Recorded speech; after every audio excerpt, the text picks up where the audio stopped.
शिवसेनेच्या नेत्या ज्योती वाघमारे यांच्या हस्ते आज पूर्णा येथे नागपंचमीचे महोत्सवाचे उद्घाटन करण्यात आलं। शिवसेना नेते विशाल कदम यांनी ठेवलेल्या या कार्यक्रमाला परभणीच्या पालकमंत्री मेघना बोर्डीकर या देखील उपस्थित होते। यावेळी पत्रकारांशी बोलताना ज्योती वाघमारे यांनी या उपक्रमाचे कौतुक केले आहे। तसेच संजय राऊत यांच्यावर देखील टीकास्त्र सोडलं आहे। संजय राऊत यांना मानसिक आजार झाल्याचं भोसरी टीका त्यांनी केली आहे। प्रतिनिधी रियाज कुरेशी, TLP न्यूज, परभणी। पंचमीला लेक माहेराला येत असते। पंचमी हा भावा बहिणीच्या नात्याचा सुंदर असा सण आहे। आमचे लाडके भाऊ एकनाथजी शिंदे साहेबांनी माझ्यासारख्या गोरगरिबाच्या लेकीला राज्यसभेत पाठवलं आणि आज त्यांच्या पुण्याईमुळे ही भीमाची लेक देशाच्या सर्वोच्च सभागृहात बोलतेय। आज पूर्णेमध्ये आमचे जिल्हाप्रमुख माननीय विशालदादा कदम यांनी दरवर्षीप्रमाणे नागपंचमीचा सुंदर महोत्सव लाडक्या बहिणींसाठी आयोजित केलेला आहे। मी त्यासाठी सगळ्या लाडक्या बहिणींना भेटायला आले। पण दादा, आज खरं तर माझ्यासाठी खूप कसोटीचा क्षण, कारण दिल्लीचं महिनाभरचं अधिवेशन संपल्यानंतर मी घरी सुद्धा सोलापूरला न जाता नांदेड, हिंगोली आणि पुणेचा दौरा सुरू केला होता। पण 15 ऑगस्टला माझ्या सख्ख्या बहिणीचे पती वारले म्हणून मला त्यांच्या अंत्यविधीला जावं लागलं। पण रात्री 2:30 वाजता विधी संपवून पहाटे 5ला पुन्हा दौऱ्याला सुरुवात केली। काल हिंगोली हदगावचा दौरा केला। विशाल भाऊंनी इतकी तयारी केली होती की जर मी आले नसते तर सगळ्या लाडक्या बहिणींना वाईट वाटलं असतं। त्यामुळे आज 3रा दिवस असतानाही या कार्यक्रमाला आले, कारण पक्षाचं कर्तव्य, एकनाथजी शिंदे साहेबांनी दिलेली जबाबदारी माझ्या वैयक्तिक दुःखापेक्षा मोठी आहे। त्यामुळे आधी पक्षाची जबाबदारी पार पाडून आता संध्याकाळी घरची जबाबदारी पार पाडायला जात। आपण बघतोय की देशभरामध्ये सध्या जे असेल त्याबरोबर इतर जे खड्ड्यांचे मुद्दे असतील ते चर्चेत आहेत। तर सरकार याकडे कुठेतरी कानाडोळा करते असा विरोधकांचा जो आहे सातत्यानं आरोप। जनतेच्या प्रत्येक प्रश्नांच्या प्रती सरकार अत्यंत संवेदनशील आहे। विषय रस्त्यावरच्या खड्ड्यांचा असेल, शाळांच्या दुरावस्थेचा असेल किंवा मग परीक्षा पद्धतीमधल्या सुधारणांचा, सरकार चर्चेसाठी सुद्धा तयार आहे आणि बदल करण्यासाठी सुद्धा तयार आहे। परंतु विरोधक मात्र झेंजीच्या भावनांचा वापर स्वतःच्या राजकारणाची पोळी भाजून घेण्यासाठी करत आहेत। त्यामुळे मला देशाच्या युवा पिढीला मनापासून सांगायचंय की तुमच्या भावना नक्कीच व्यक्त करा, परंतु हे विरोधक तुम्हाला पुढे करून स्वतःच्या राजकारणाचा खेळ खेळत नाहीयेत ना, याच्याकडे थोडंसं लक्ष द्या। 3 इडियट्स म्हणून उल्लेख केलाय संजय राऊतांनी, 3 इडियट्स म्हणून उल्लेख केलाय महाराष्ट्रातल्या राजकारणात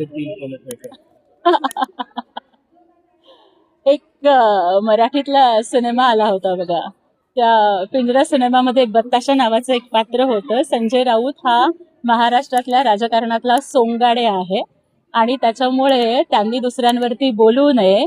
आणि जर राहितला विषय हा वेड असण्याचा, तर जी माणसं जगाला बदलण्याचं वेड घेतात तीच माणसं इतिहास घडवत असतात।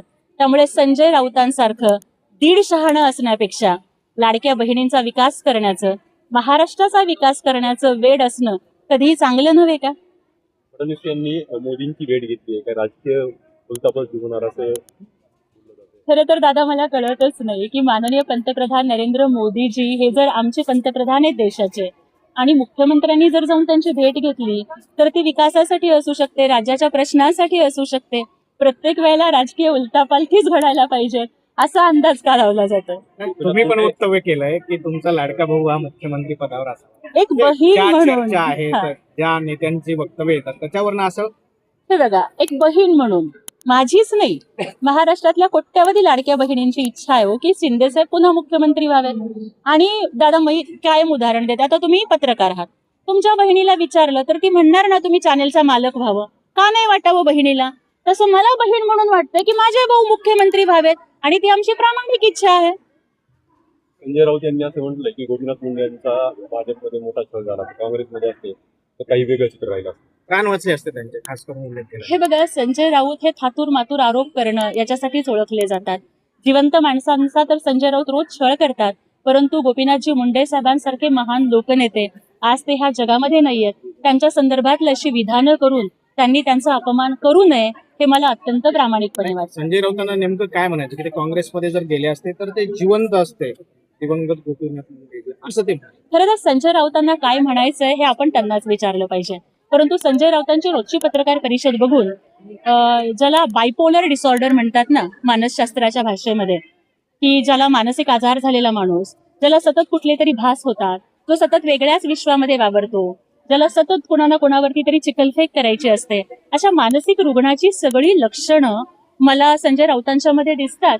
त्यामुळे एखादा वेडा हा जर रस्त्याच्या फुटपाथवरती बसून बडबड करत असेल तर त्याच्या बडबडीला जितकं महत्व आहे तितकंच महत्व संजय राऊतांच्या बोलण्याला आहे. तर शिवसेना कोणाची यावरनं सातत्यानं टीका होते. शिवसेना ही उद्धव ठाकरेंचीच आहे असं त्या पक्षातील नेते किंवा महाविकास आघाडीतील नेते सातत्यानं बोलतात. शिवसेना हिंदुहृदय सम्राट बाळासाहेब ठाकरेंची आहे. शिवसेना ही हिंदुत्वासाठी लढणाऱ्या ढाण्या वाघाची, आणि तो महाराष्ट्राचा ढाण्या वाघ एकनाथ शिंदे साहेब आहेत हे आता महाराष्ट्रानं मान्य केलं. त्याच्यामुळे शिवसेना लाडक्या बहिणींना ओवाळणी देणाऱ्या लाडक्या भावाची, ही शिवसेना हिंदुहृदय सम्राट बाळासाहेब ठाकरेंचं स्वप्न पूर्ण करण्यासाठी अहमदनगरचं अहिल्यानगर आणि औरंगाबादचं छत्रपती संभाजीनगर करणाऱ्या प्रखर हिंदुत्ववादी नेत्याची, ही शिवसेना 80% समाजकारण आणि 20%च राजकारण करणाऱ्या हिंदुहृदय सम्राट बाळासाहेब ठाकरेंच्या सच्च्या शिष्याची, राजकारणातल्या घराणेशाहीला टाळं ठोकून आमच्यासारख्या गोरगरिबांच्या लेकींना सन्मान देणाऱ्या एकनाथ शिंदे साहेबांची.